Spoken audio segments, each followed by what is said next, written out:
Hello, technical Punjabi channel पर आप सभी का स्वागत है।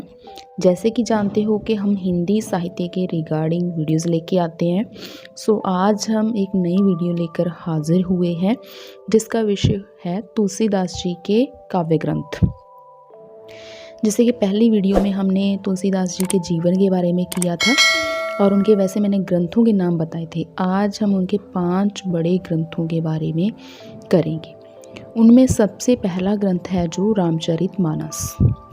रामचरितमानस तुलसीदास जी का सबसे महत्वपूर्ण ग्रंथ है। तो इसका जो रचना काल है वो है 1574 ईस्वी यानी कि 1631 विक्रमी। और इसकी जो पूरी इस ग्रंथ को पूरा करने में 2 वर्ष 7 माह का समय लगा था। इस ग्रंथ की जो भाषा वो अवधी भाषा है। इसकी शैली दोहा चौपाई शैली है और इसमें जो 7 कांड हैं, ठीक है। पहला कांड बालकांड, दूसरा युद्धकांड, तीसरा अरण्य कांड, चौथा किष्किंधा कांड, 5वां सुंदर कांड और छठा है जो लंका कांड, 7वां उत्तरकांड। अब जो बाल कांड है, जो बालक कह सकते हैं, छोटे थे जब राम जी, तो बाल कांड की रचना हुई उसमें। तो बाल कांड ने अरण्य कांड की सुंदर लंका को उत्तर दिया। ये एक ट्रिक है कि बालक अयोध्या ने, एक ट्रिक है इसकी, बालक अयोध्या ने अरण्य की सुंदर लंका को उत्तर दिया। रस योजना में रस की बात करें तो इसमें प्रधान रस शांत रस है। वैसे सभी रस हैं बट प्रधान रस शांत रस है और ये महाकाव्य है हिंदी का। अलंकार, इसमें देखो अलंकार सभी हैं पर ज़्यादातर अधिकता अनुप्रास अलंकार की है।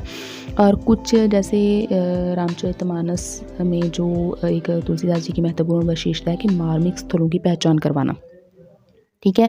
तो इसमें वो विशेषता स्पष्ट रूप में देखने को मिलती है। जैसे पुष्प वाटिका में राम सीता का मिलन हो गया, राम का वनगमन जाना हो गया, दशरथ मरण हो गया, चित्रकूट प्रसंग हो गया। जो सभी प्रसंग हैं वो मार्मिक स्थलों की पहचान करवाते हैं।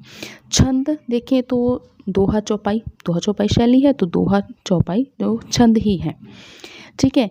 अब इसको क्या कहा जाता है, इस रचना को उत्तर भारत की बाइबल भी कहा जाता है। ये रामचरितमानस के बारे में जो एक महत्वपूर्ण जानकारी थी। दूसरा है विनय पत्रिका। तो विनय पत्रिका में क्या है कि विनय पत्रिका की जो रचना है वो 1582 ईस्वी में हुई थी। तो इसमें इसके देखो कांड नहीं है, ठीक है। तो इसमें कुल पद पूछे जा सकते हैं, 279 पद हैं। रामचरितमानस की जैसे भाषा अवधि थी तो इसकी भाषा ब्रज है। उसका रस भी प्रधान शांत था और इसका रस भी प्रधान शांत ही है। तो रचना इसकी गीति शैली है, उसकी दोहा चौपाई शैली थी, ठीक है। तो अब विशेष बात इसके बारे में क्या है कि एक तो देखो मैं सिंपल बताती हूँ। इसमें क्या है कि विनय पत्रिका में विनय किया था, विनती की थी किसके आगे, राम के आगे।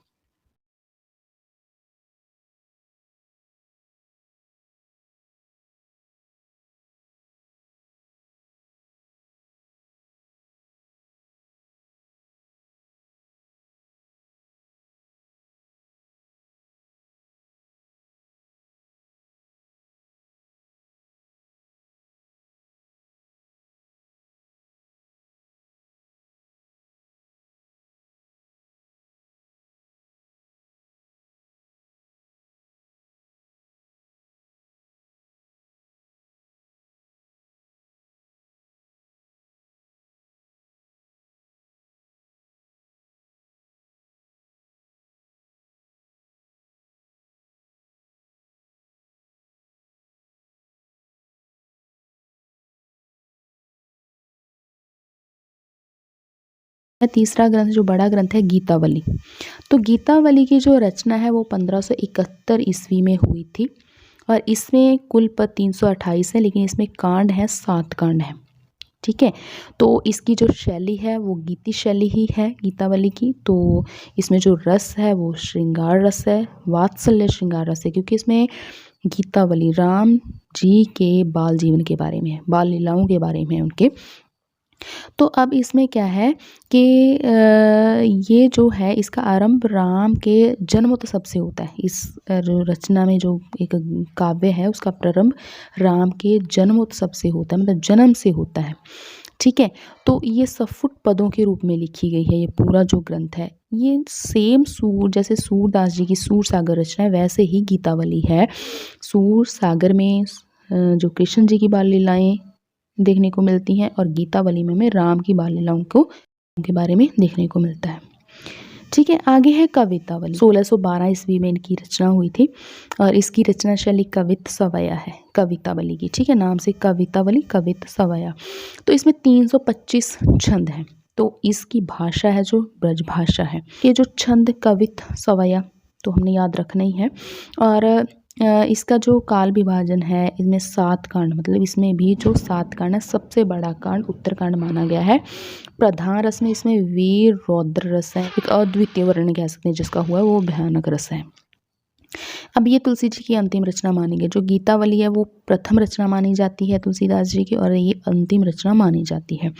इसमें लंका दहन का वर्णन है, जो उत्कृष्ट वर्णन है वो हमें देखने को जो मिलता है इसमें।